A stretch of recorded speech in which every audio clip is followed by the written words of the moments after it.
Currently heading to Dan Covel's to get some jiu-jitsu training in. I'll be competing in Masters Worlds next week, so I wanted to start doing some behind-the-scenes footage of my training as well as some technique of the weeks for my YouTube page. Alright, let's go check this out. Dan Covel Jiu-Jitsu, baby.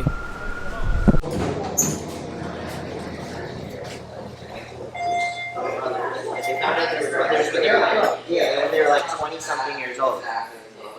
And the reason he got... Oh, look at this guy. The way you're holding it is creeping me out. Like you do too much other stuff with that.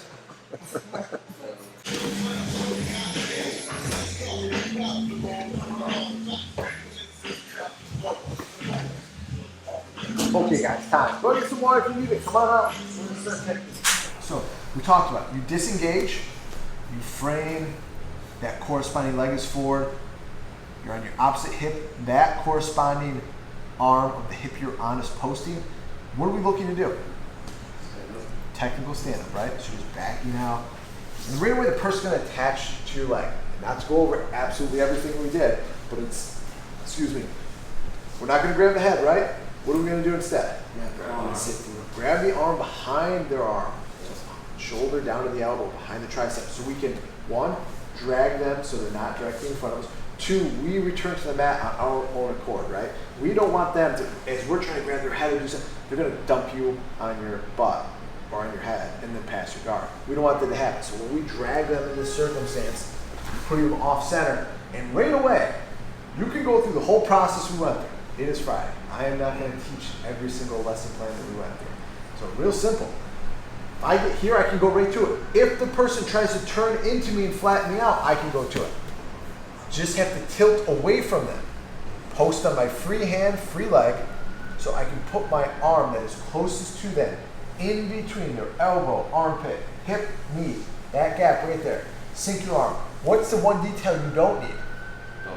You don't have to grab with your hand. Okay, this doesn't do anything for you. Like, I don't have to grab the back of their hands. Just dive your arm in there. And what am I immediately going to start doing with my body position? Turn towards him. Circle out and turn towards them right away, so I can make that connection with my free posting hand to the back of their leg, like we talked about.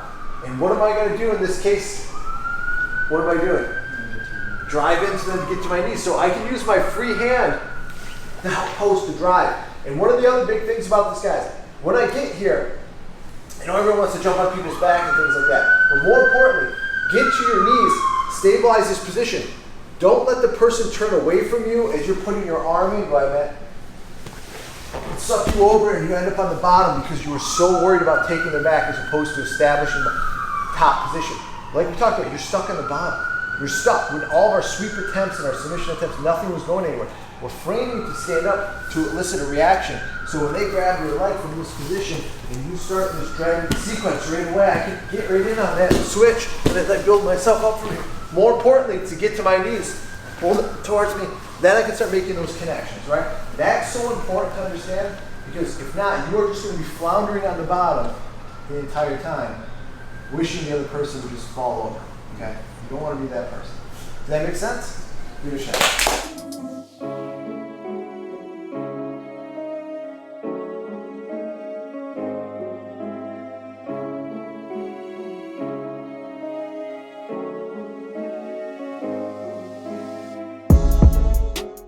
Reaction you want from this person when they're standing. If I'm here and he wants to grab my arm as I'm trying to throw myself up, I can turn this into any sort of leg entry position if I want.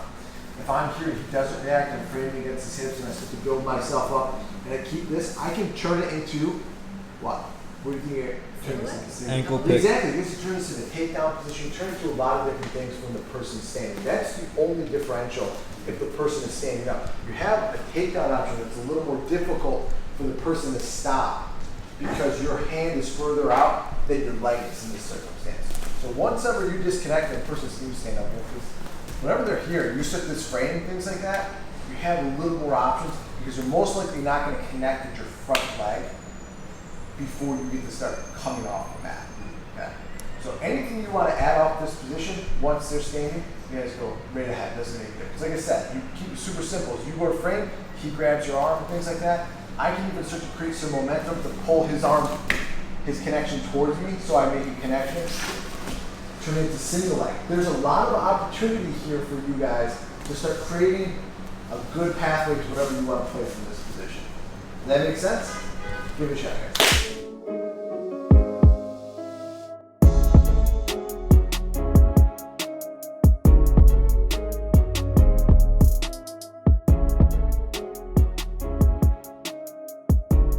Listen, one of the easiest things you guys can do is literally the thing we were just doing, the switch, the sit-out switch. But when he's standing up and has my arm, I'm gonna pull this across my body because he's already attached. Okay, I'm gonna pull this across my body. When I go to pull, my free hand is posting outside, and I'm just gonna pull and turn into this position right away. And now from here, where should I be pushing them?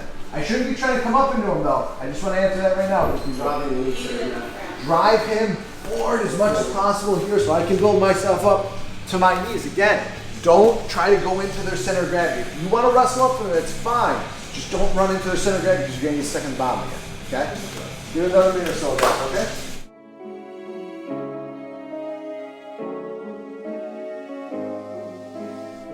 It's not recognizing that you have someone in front of you, right? Still using technique from this position. Position so you can get there. But you have to do other things. You can't just be so myopically focused on something that you miss the opportunity to just be able to stand up. And use it judiciously. Don't be like, I'm just gonna stand up literally every time either, okay? Like, that's not gonna help either. You have to be able to toggle between the two, okay? Make sense? Mm-hmm. Water up together. Let's train, okay?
Time, guys.